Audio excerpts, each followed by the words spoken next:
오늘 하나님께서 저와 여러분에게 주시는 생명의 말씀 마태복음 13장입니다. 24절부터 30절까지의 말씀을 제가 봉독합니다. 함께 보시죠. 예수께서 그들 앞에 또 비유를 베풀어 가라사대 천국은 좋은 씨를 제밭에 뿌린 사람과 같으니 사람들이 잘 때에 그 원수가 와서 곡식 가운데 가라지를 덧뿌리고 갔더니 삭이 나고 결실할 때에 가라지도 보이거늘 집 주인의 종들이 와서 말하되 주여 밭에 좋은 씨를 심지 아니하였나이까? 그래하면 가라지가 어디서 생겼나이까? 주인이 가로되 원수가 이렇게 하였구나. 종들이 말하되 그러면 우리가 가서 이것을 뽑기를 원하시나이까?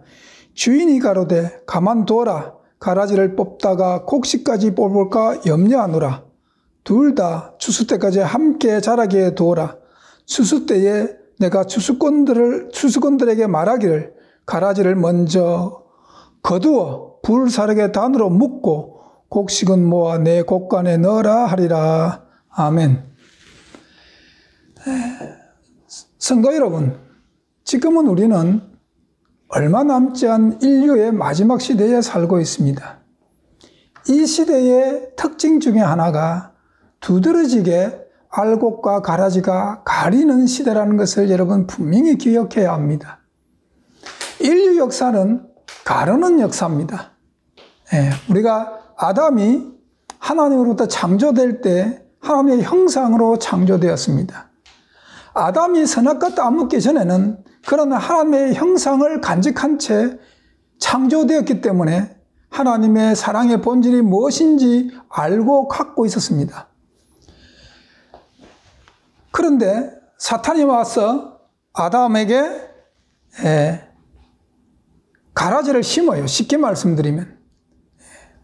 그런데 아담이 그 사탄의 속임에 넘어갑니다. 그래서 아담이 범죄합니다. 범죄한 그 이후로 아담 본래의 창조의 모습인 하나님의 형상은 아담이 잃어버립니다. 그리고 이제 에덴 동산에서 쫓겨나죠. 여러분, 기억하면 우리가 잘 아담의 심정을 한번 잘 생각해 보십시오. 아담이 에덴 동산에 있을 때에는 모든 동식물을 정복하고 다스릴 수 있는 권한이 하나님으로부터 아담에게 주어졌습니다. 동물의 이름도 아담이 지어주었습니다. 식물의 이름도 아담이 지어주었습니다. 모든 것을 다스리고 정복할 수 있는 킹십이 아담에게 주어졌습니다. 그러나 아담이 범죄하고 에덴 동산에 쫓겨남으로 말미암아 그 모든 것을 상실하게 됩니다. 에덴 동산에 쫓겨난 아담은 에덴 동산의 그 삶이 얼마나 그리웠겠습니까? 그가 하나님의 형상을 가지고 있을 때에 모든 동식물을 정복하고 다스릴 권세로 다스릴 때에 그 에덴 동산의 삶은 그에게 정말 행복했습니다. 정말 아담에게 아무 근심 걱정이 없는 그런 삶을 제공해 주었습니다. 그러나 쫓겨나와서는 이제 에덴 동산에 그런 삶은 없었습니다. 이마에 땀을 흘리고 그 수고해야만 그 소산을 먹는데 이마에 땀을 흘리고 수고한 만큼 땅이 그 소산을 내는 것이 아니라 엉겅퀴와 가라지가 난다고 성경은 분명히 말씀하고 있습니다. 쉽게 말씀드리면 지금 이 시대를 살아가는 우리도 그렇지만 아담도 이 인류의 조상 아담도 에덴 동산에 쫓겨난 그 이후로는 자기가 노력한 대가만큼 우리에게 결실이 주어지지 않습니다.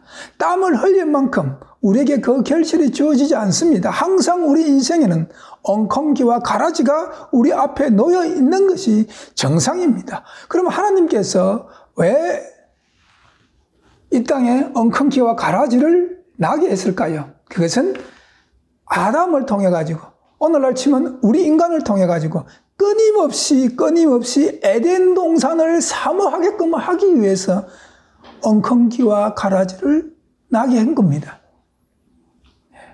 자, 그렇기 때문에 아담은 에덴 동산에 쫓겨난 이후로 에덴 동산에 돌아가고 싶은 마음이 간절했습니다.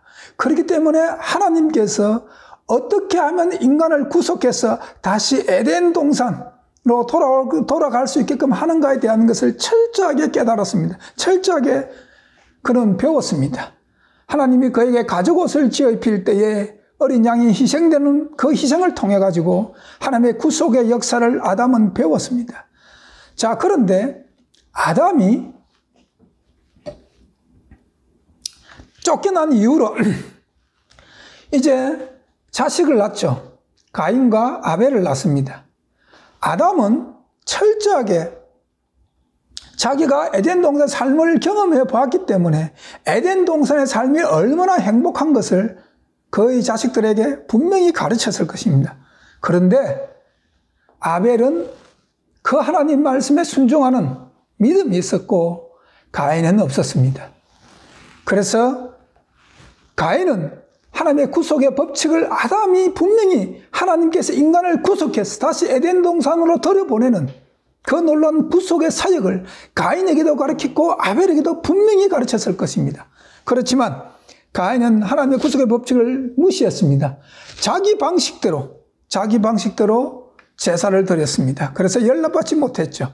아벨은 반면에 아담의 말에 귀를 기울였습니다. 하나님께서 인간을 어떻게 구속하신가를 알고 그는 그 명령, 하나님의 구속의 그 방법, 그 명령에 순종하여 그는 하나님의 양의 첫 새끼와 그 기름으로 하나님께 제사드려 그는 연락받았습니다. 예. 그런데 가인이 아벨을 죽이는 그런 끔찍한 사건이 인류 최초의 살인사건이 형제지간에 일어났습니다. 가인이 아벨을 죽였어요. 그리고 아벨 대신에 하나님께서 셋을 아담에게 주었습니다. 그러면 가인과 셋 후손들이 또 분명하게 이 인류 역사에서 갈려서 생활합니다. 그런데 창세기 6장에 보면은 하나님의 아들들이 사람의 딸들의 아름다움을 취해가지고 결혼하는 사건이 나오죠. 예, 그로 말미암아 하나님께서 이 땅을 홍수로 썰어버립니다. 그것이 노아의 홍수 사건입니다. 하나님의 심판입니다. 자, 노아의 홍수 때에 살아남은 자는 방주에 들어간 자는 8명입니다. 노아 부부와 세 아들과 세 자부만 들어갔습니다. 인간은. 그런데 그 방주에 탔던 사람들은 하나님이 이 홍수로 물로 이 세상을 심판하는 것을 경험했습니다. 그리고 그들은 150일 동안 물이 거치지 않는 그 삶을 생생하게 경험했습니다. 그러면 이후로 노아의 방주에서 나왔을 때 이 세상에, 이 지구상에는 오직 하나님만 믿는, 하나님만 아는 존재가 퍼지고 번성해야 되는데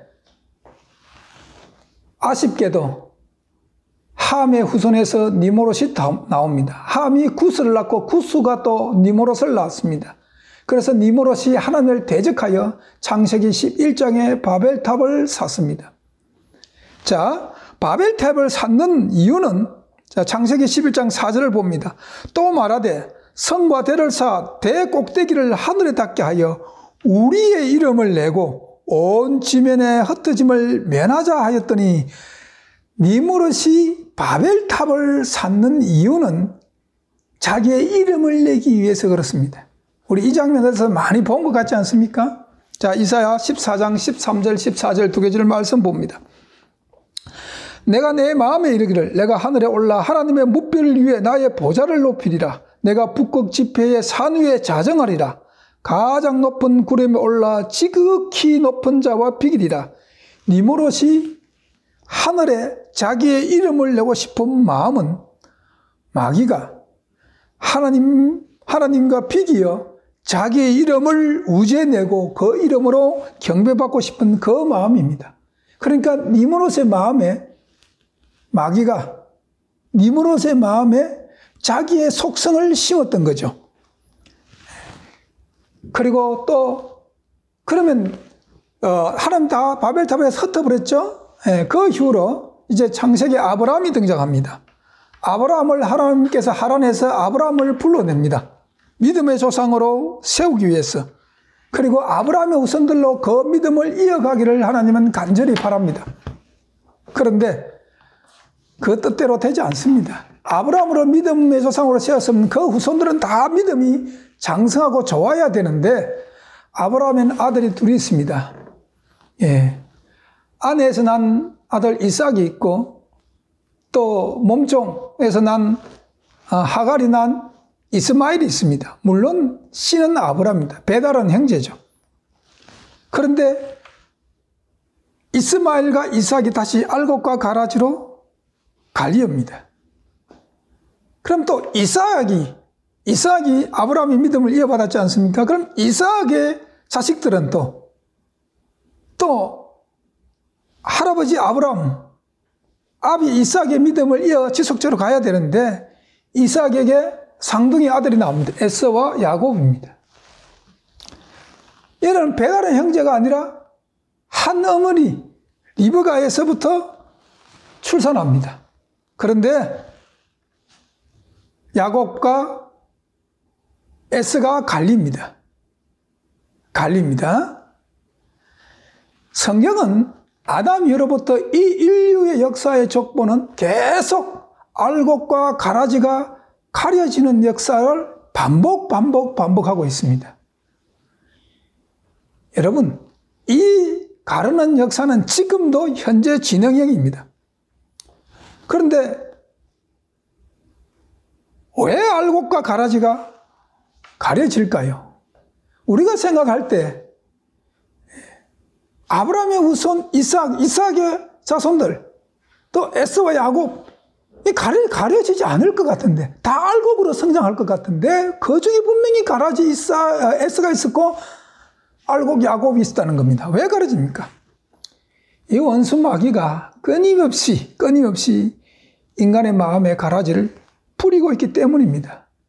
가라지를 뿌리고 있습니다. 자, 마귀가 왜 인간의 마음속에 끊임없이 가라지를 뿌리며 언제 도대체 마귀가 가라지를 뿌리는가? 오늘 마태복음 13장 25절에 보면은 사람들이 잘 때에라는 말이 있습니다. 그 원수가 곡식 가라지에 가라지를 덧뿌릴 때 언제 덧뿌리냐? 사람들이 잘 때에든, 이게 밤 수면에 우리 모든 사람들이 자는 지침 시간에 하는 것이 아니고, 그 뜻이 아니고, 영혼이 하나님 말씀에 깨어있지 못할 때에 마귀는 그 마음에 가라지를 뿌립니다. 우리가 진리로 깨어있지 못할 때에 마귀는 절대 그 틈을 놓치지 않습니다. 마귀에게는 덧없는 좋은 기회입니다. 그래서 우리 영혼이 하나님 말씀에 충만해 있지 않고 우리 영혼이 하나님 말씀을 묵상하지 않고 우리가 하나님 앞에 깨어서 기도하지 않을 때 이때 우리 영혼은 잠자는 영혼이 됩니다. 그때에 마귀가 가라지를 뿌립니다. 우리 이 영원한 복음을 받은 우리 성도 여러분들도 잘 기억하셔야 됩니다. 여러분이 이 진리가 좋아가지고 정말 들어왔지 않습니까? 일요교회에서 들어오신 분들도 있고 어떤 다른 교회 들어오신 분들도 있고 또는 안식교회에서 교회로 오신 분들도 계십니다. 문제는 여러분이 항상 깨어있지 않으면 우리는 마귀에게 표적이 됩니다.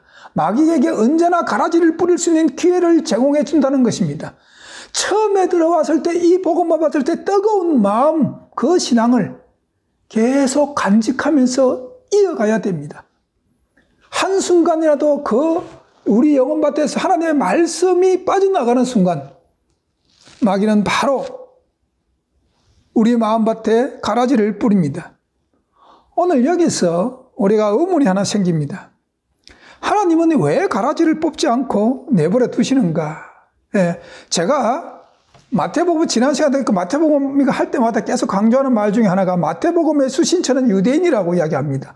오늘날 치면 교회에게 하는 이야기예요. 교회에게 하는 이야기. 이방인들, 하나님을 알지 못하는 이방인들을 해서 향한 말이 아니에요. 이 마태복음이라는 책은 저자 마태가 기록할 때 그 기록의 목적은 그 당시 하나님을 아버지라 부르고 율법을 지키느라고 자부하는 유대인들을 향해서 기록한 책이고 유대인들을 향한 하나님의 호소문이에요. 마태복음은. 그런데 여기에 가라지를 알곡과 함께 하나님께서 뽑지 않고 내버려 둔다고 기록되어 있습니다. 예. 왜 하나님은 가라지를 뽑지 않을까? 예. 여러분, 이 시대 적용시키면 교회 안에도 알곡과 가라지가 분명히 있는 것입니다. 교회 밖에는 우리가 생각을 좀 배제해 놓고, 교회 안에서, 우리 11시 교회 교인들은 우리 11시 교회 안에서 알곡과 가라지는 또 갈릴 것입니다. 그런데 왜 한미의 교회 안에 존재하게끔 하나님 내버려 두시는가? 예, 그 이유를 몇 가지 오늘 말씀드리려고 합니다. 첫 번째, 가라지를 통해 가지고 알곡을 더욱더 알곡답게 만들기 위해서 하나님께서 교회 안에 가라지를 뽑지 않고 내버려 두시는 겁니다. 예. 즉, 가라지를 통해서 알곡을 알곡답게 만든다는 것이죠. 즉, 우리가 하나님 앞에 진정한 알곡이 되기 위해서 가라지를 통해 가지고 사람 막대기와 인생 채찍으로 가라지를 사용한다는 겁니다. 민수기 11장 4절에서 6절까지 말씀 제가 봉독합니다. 이스라엘 중에 섞여 사는 무리가 탐욕을 품음에 이스라엘 자손도 다시 울며 가로되 누가 우리에게 고기를 주어 먹게 할꼬? 우리가 애굽에 있을 때는 값없이 생선과 외와 부추와 파와 마늘들을 먹을 것이 생각나거늘 이제는 정력이 샤야되 이 만나 외에는 보이는 것이 아무것도 없도다. 자, 이스라엘 백성이 출애굽의 홍해바다를 건넜습니다. 홍해바다는 오늘날 말하면 침례의 예식과 같은 겁니다. 오늘날 지금 침례받았다는 거예요. 그리고 40년 동안 광야 생활이 시작되는데 하나님 이 광야에 40년 동안 하나님이 계획에 의해서 40년 동안 광야가 된 것이 아니라 이스라엘 백성들이 가나안 땅에 들어갈 믿음이 없었기 때문에 40년 동안 방황하게 됩니다. 광야 생활을 보내게 됩니다. 여기에서 이스라엘 이렇게 사는 무리, 이스라엘 중에 섞여 사는 무리라고 기록되어 있는데 이거 출애굽할 때에 유대 민족들만 다 나온 것이 아니라 애굽 사람들 중에서도 이스라엘 백성이 아닌 사람들 중에서도 일부가 섞여서 나온 겁니다. 근데 그들은 하늘나라에 대한 소망이 없는 사람들이에요. 그들은 가나안 땅에 가기 위해서 나온 것이 아니라 애굽의 재앙이 무서워서 이스라엘에 섞여서 나온 사람들입니다. 그들은 가나안 땅에 소망이 없는 사람들이에요. 그래서 자기들이 그 애굽의 무서운 재앙을 피해서 나왔기 때문에 거기에 있으면 더 큰 재앙이 올 것 같은 그 두려움 때문에 나왔기 때문에 이제 광야에서 애굽의 시대에 살던 그 생활을 계속하고 싶어 했습니다. 애굽이 너무나 잘 살고 너무나 부유하고 강대한 나라이기 때문에 그때 뭘 먹을까 뭘 마실까 뭘 입을까 걱정 안 했거든요. 그 사는 사람들이 광야의 메마른 땅에서 먹을 것이 없고 하늘나라에서 내려오는 만나밖에 없으니까 불평하기 시작했습니다. 고기를 원했고 마늘과 부추와 외와 수박을 원했던 겁니다. 육체에 좋은 것, 정력이 좋은 것 이런 걸 원했던 겁니다. 거기에 이스라엘 백성들이 넘어가서 동조하는 겁니다. 또 사무엘하 7장 14절 말씀 제가 읽습니다. 나는 그 아비가 되고 그는 내 아들이 되리니 제가 만일 죄를 범하면 내가 사람 막대기와 인생 채찍으로 징계하려니와. 아들을 낳게 만들기 위해서 하나님은 우리 아버지입니다. 그리고 우리를 자기의 아들처럼 아들이 되게끔 하기 위해서 뭘 한다고요? 사람 막대기와 인생 채찍을 대신다는 겁니다. 오늘날로 치면 진정한 성도를 만들기 위해서 교회 내 교인들이 존재하는 겁니다. 성도가 아니라 교인이 존재하는 겁니다. 우리에게 사람 막대기와 인생 채찍이 필요합니다. 알곡을 더욱 알곡답게 만들기 위해서. 이 사람 막대기와 인생 채찍은 교회 안에서도 있을 수 있고 가정에서도 있을 수 있고 부부지간에도 있을 수가 있는 겁니다. 믿음은 하나님께서 믿는 성도들을 하늘나라 갈 수 있는 그런 백성으로 끊임없이 만들기 위해서 반드시 사람 막대기와 인생 채찍이 필요합니다. 오늘 이런 하나님의 은혜를 깨닫지 못한 사람들이 교회에서 나와가지고 하시는 말씀이, 내가 어느 교회 몇십 년 동안 신앙생활을 했는데 목사 때문에 시험 받아서 이제 교회 안 나갑니다. 어느 집사나 장로 때문에 시험 받아서 교회 안 나갑니다. 이제 예수 안 믿습니다.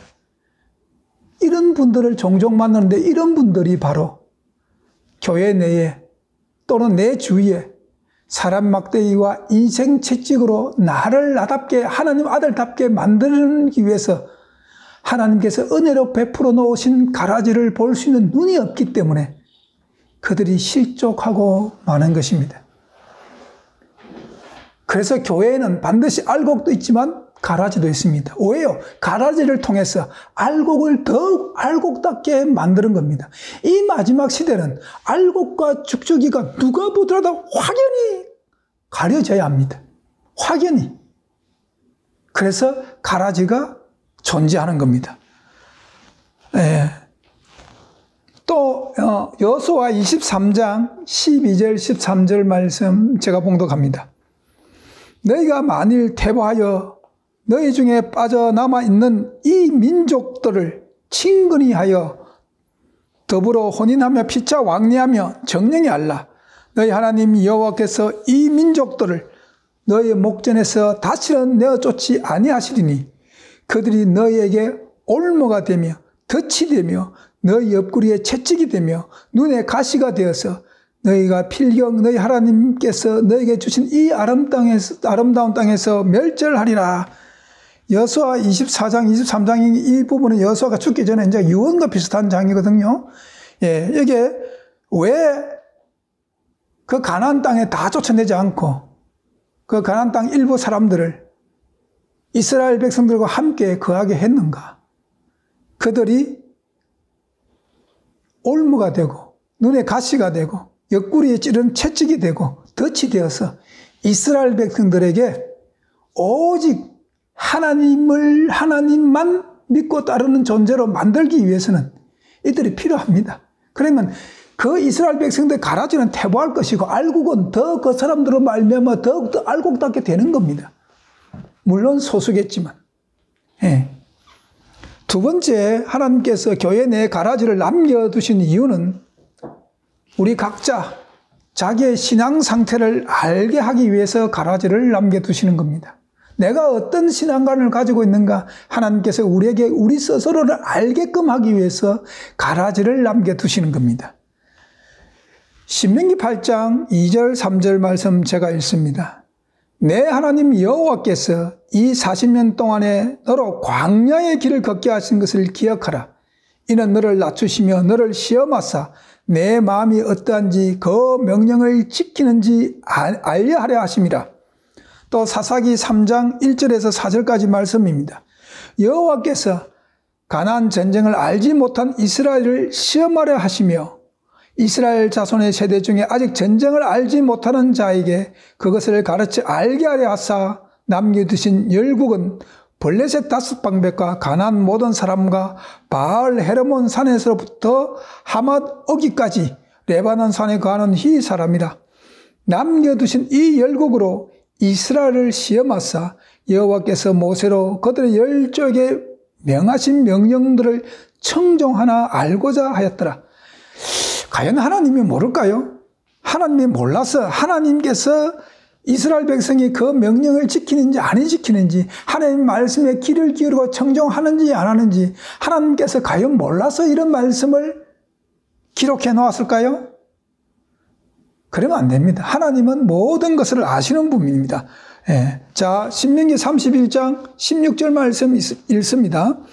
여호와께서 모세에게 이르시되 너는 너희 열조와 함께 자려니와 이 백성들은 들어가 거할 그 땅에서 일어나서 이방신들을 엄란히 쫓아 나를 버리며 내가 그들과 세운 언약을 어길 것이라. 지금 신명기서는요, 가나안 들어가기 전입니다.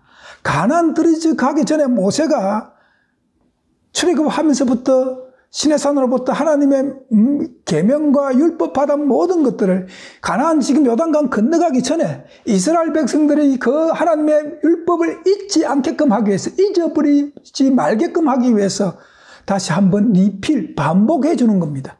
율법을 다시 한번 재반복해 이스라엘 백성들에게 들려주는 책이 신명기입니다. 그런데 지금 여기에서 여호와께서 모세에게 이르시되 이스라엘 백성이 가나안 땅에 들어가면은 그 가나안 신들을 섬길 걸 하나님 미리 알고 계셨습니다. 예, 하나님을 버릴 것을 미리 알고 계셨습니다. 그리고 하나님과 세운 언약을 어길 것도 하나님 분명히 알고 계셨습니다. 그러면은 우리 지금 사사기 3장 1절에서 4절까지 말씀, 그러면 또 신명기에서 8장 2절부터 3절까지 말씀 중에 내 마음이 어떠한지 그 명령을 지키는지 알려 하심이라. 하나님의 몰라서, 이스라엘 백성들이 하나님의 자기의 계명을 지키는지 안 지키는지 몰라서 지금 이렇게 기록됐을까요? 아닙니다. 하나님은 다 아십니다. 하나님은 전능하신 분입니다. 하나님이 전지하신 분입니다. 하나님은 모르는 것이 없지요. 다 아십니다.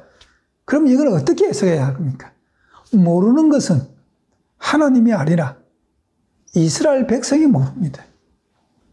오늘날로 치면 하나님은 우리보다 더 잘 압니다. 우리가 우리 자신을 잘 모르는 거예요. 그래서 지금 하나님께서 우리의 신앙 상태가 어떠한가를 알게끔 하기 위해서 정말 어떤 시험과 유혹이 우리에게 온다 할지라도 우리가 오직 하나님만 바라보고 하나님 안에 모든 참 소망을 두고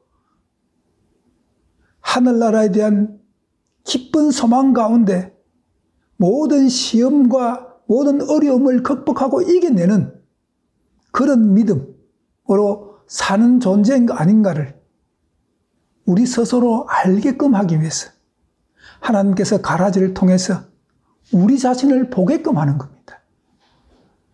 가라지를 통해서 하나님의 사랑의 법이 내 속에 있는가 없는가, 하나님의 성품인 온유와 겸손이 내게 있는가 없는가, 나를 보게끔 합니다. 그래서 교회 내에 가라지가 있습니다. 가정에서도 여러분 부부가 한 신앙생활 하면 참 좋죠. 자식도 한 신앙생활 하면 참 좋습니다. 그러나 다른 신앙생활 할 때 우리는 갈등이 생깁니다. 갈등이 생깁니다. 그런데 그 사람이 나를 더욱더 하나님 닮는 성품을 만들기 위해서 나에게 그분들이 거울이 된다는 것을 여러분 기억하셔야 합니다. 그분들을 저주하거나 그분들에게 여러분 좀 마음이 상하는 그런 말 신앙적으로 다투지 마십시오. 그분들을 통해 가지고 내 신앙을 비춰보는 거울이 그분들입니다. 오늘날 교회 내에 가라지가 존재하는 이유가 오늘 정말 알곡인지 내 자신이 알곡인지 아닌지 그분들을 통해서 나를 알게끔 하기 위해서 하나님께서 교회 내에 가라지를 남겨두신다는 겁니다. 세 번째,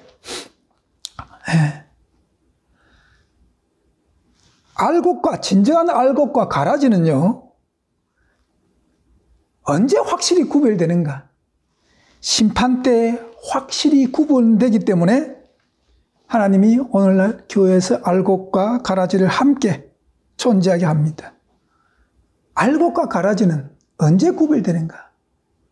심판 때 구별되는 겁니다. 여러분, 어떤 성도들이 실족돼서 교회 나가기 전에 얼마나 교회에 충성하고 봉사했던 그런 영혼들이 얼마나 많습니까? 그들이 정말 열심으로 충성하고 봉사했던 그럴 때는 모든 교회 목사들이나 장로들이나 임직들이 다 그 사람을 알곡으로 여겼을 것입니다. 그런데 그런 영혼들이 떠나갑니다. 여러분, 알곡과 가라지의 정확한 그런 구분은 심판 때 이루어지는 겁니다. 대표적인 성경의 인물 예가 사도 바울입니다. 바울 사도가 사도행전 9장 다메섹으로 갈 때에 다메섹 도상에서 예수 그리스도를 만나기 전에 그는 바울이 아니고 사울이었습니다. 사울이란 뜻은 큰 자란 뜻입니다. 큰 자. 그래서 바울이 사울일 때 그랬었는데, 율법으로는 자기가 흠이 없는 사람이라 할 정도로 자기 스스로가 큰 자로 느꼈던 자가 바울입니다. 그런데 예수님을 믿는 자들을 핍박하고 포악하고 얼마나 잔인한 삶을 서슴지 않고 했던 자가 바로 사도 바울입니다.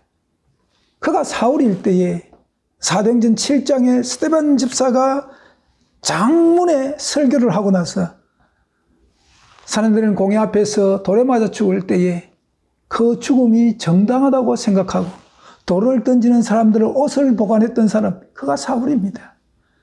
그런데 다메섹 도상에서 예수를 만났습니다. 다메섹 도상에서 예수를 만나기 전에 사울은 가라지였습니다.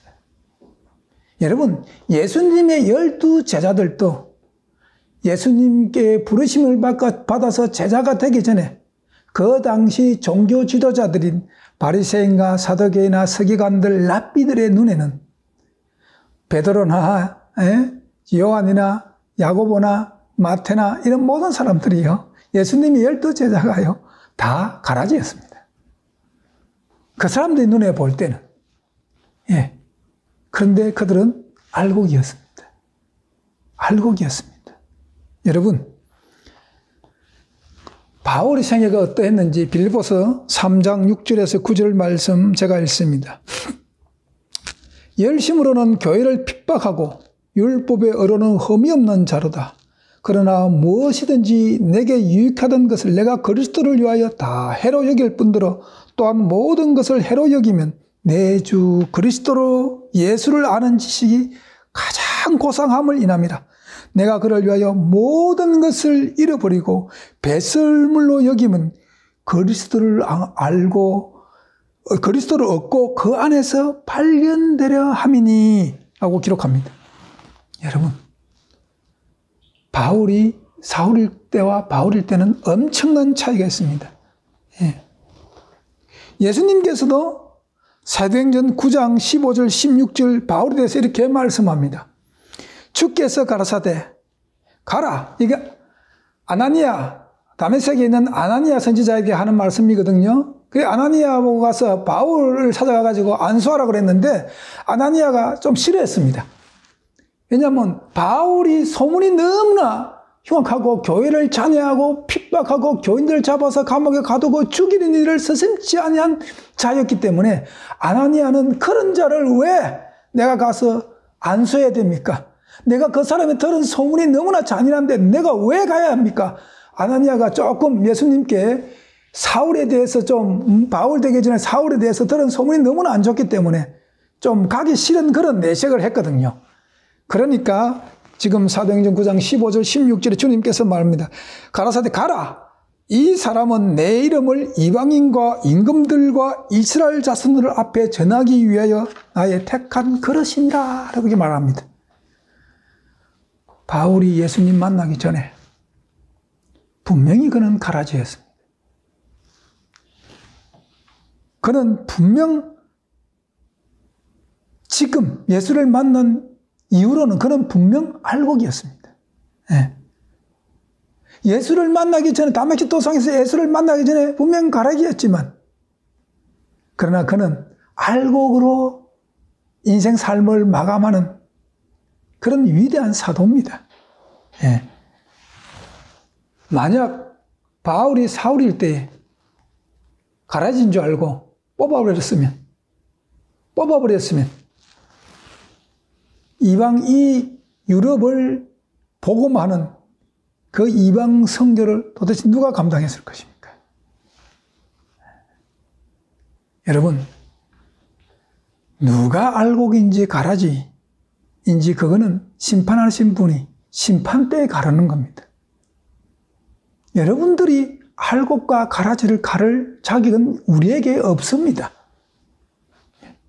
그리고 분명한 것은 지금은 알곡 같지만 마지막 때 가라지가 나올 수가 있고 지금은 철저하게 가라지지만 마지막 심판 때 알곡으로 주님께 부름을 의인의 부활에 동참하는 자가 나올 수 있다는 것입니다.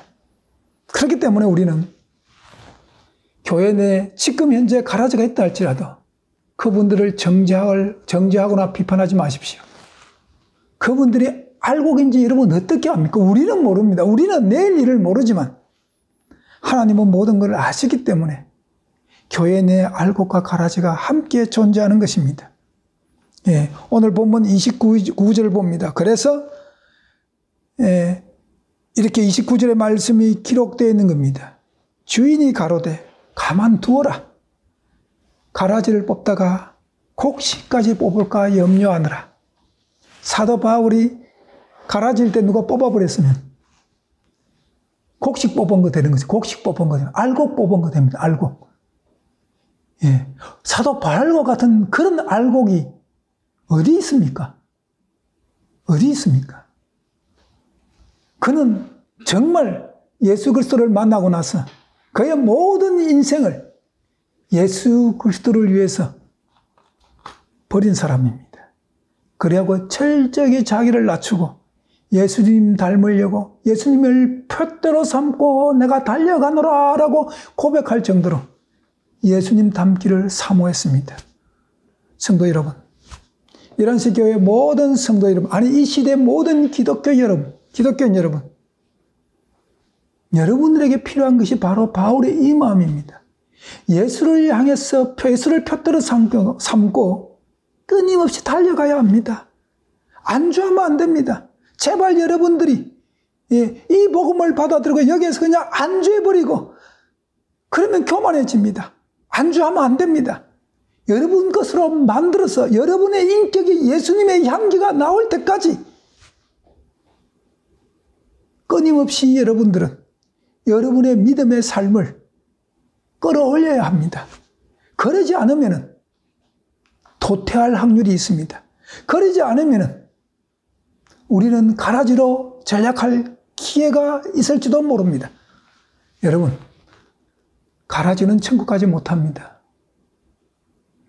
가라지는 천국 가지 못합니다. 알곡이 가는 겁니다. 그러나 분명한 것은 심판 때까지 알곡과 가라지를 하나님께서 함께 두신다는 겁니다. 함께 두신다는 겁니다.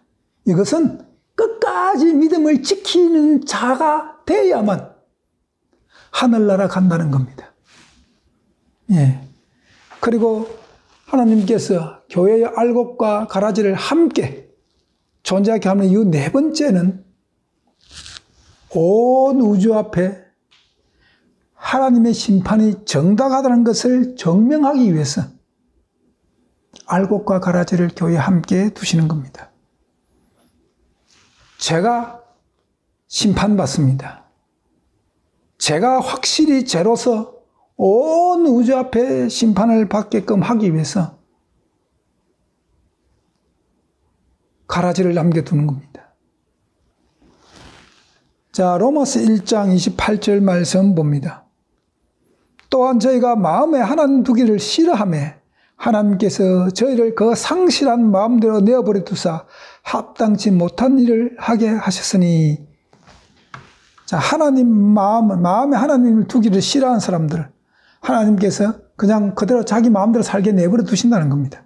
왜 하나님을 마음에 두기 싫어한다는 뜻이 뭐냐면은 하나님의 말씀에 순종하지 않는 사람들, 하나님의 율법과 계명을 지키지 않는 자들, 예수님 닮으려고 몸부림치지 않는 자들, 교회 안에 있지만 그냥 신앙생활이 아니라 교인으로서 교회 가는 이유가 정말 신앙생활을 하기 위해서 교회 가는 것이 아니라 문화생활로 가는 사람들 많죠.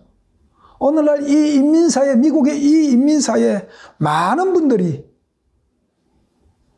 교회 가는 이유가 정말 예수 앞에 무릎 꿇고 회개하고 예수 그리스도 안에서 내가 발견되게 하게끔 위해서 교회 가시는 분들도 계십니다. 압니다.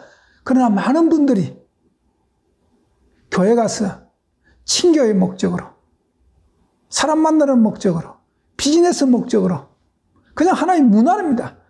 문화로서 가시는 분들이 굉장히 많이 있습니다. 예. 그러나 하나님께서 자기들 마음에 하나님 두기를 싫어하면 그 상실한 마음대로 내버려 두신다는 겁니다. 내버려 두신다는 겁니다. 왜요? 합당치 못한 일을 하게끔 하기 위해서. 하나님을 내 속에 두어야 하나님 뜻 안에서 내가 인간답게 사는 겁니다. 가장 인간답게 산 샘플이 예수님이잖아요.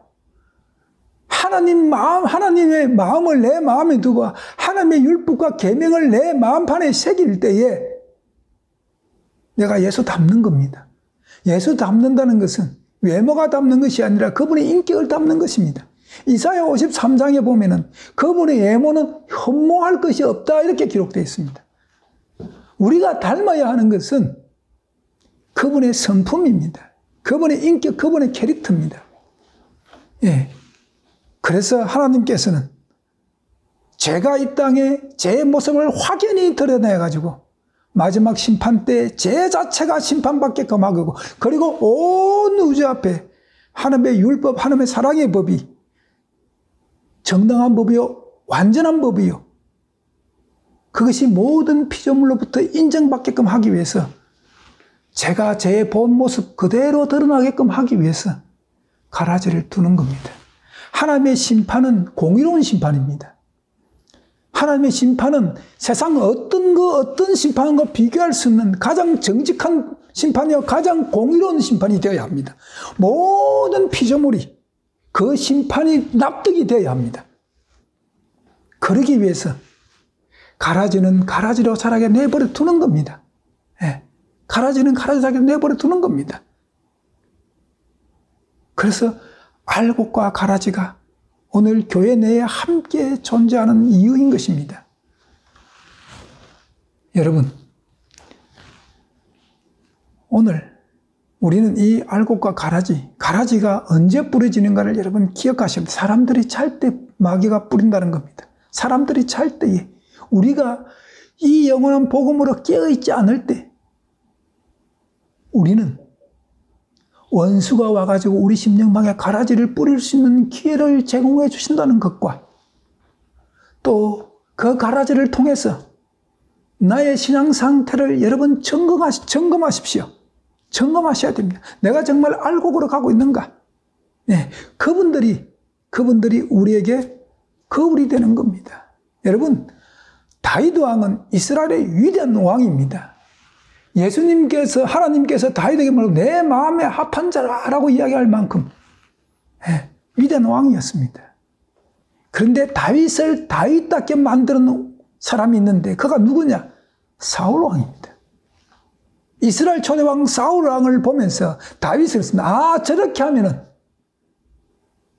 하나님으로부터 버림받는 사람들이 되구나.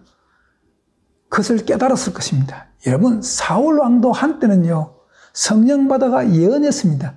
그래서 선지자들 중에 사울이 있다 할 정도로 이스라엘 백성들에게 그 말이 나올 정도로 성령이 임해서 선지자들처럼 예언했던 인물입니다. 그런데 그는 하나님으로 버림받았습니다. 그는 알곡이 아니라 가라지였습니다. 사울 왕의 생애에서 다윗은 엄청난 경험과 공부를 했습니다. 저렇게 하면 하나님으로부터 버림받거나 저렇게 성령을 받아서 예언을 할 정도로 그런 은사를 받았다 할지라도 저렇게 살면은 하나님의 말씀에 순종하지 않으면 저렇게 버림받고 저렇게 가라지가 된다 하는 것을 다윗은 뼈질하게 느꼈습니다. 다윗 왕의 위대한 스승은 사울 왕이었습니다. 여러분, 가라지를 보면서 사는 것이 아닙니다. 하나님을 보면서 살되 교회 내에 있는 가라지를 통해 가지고 나의 신앙관을 점검할 수 있는 기회를 가지셔야 합니다.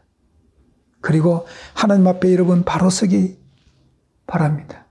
심판 때에 가라지는 확실히 구별되는 겁니다.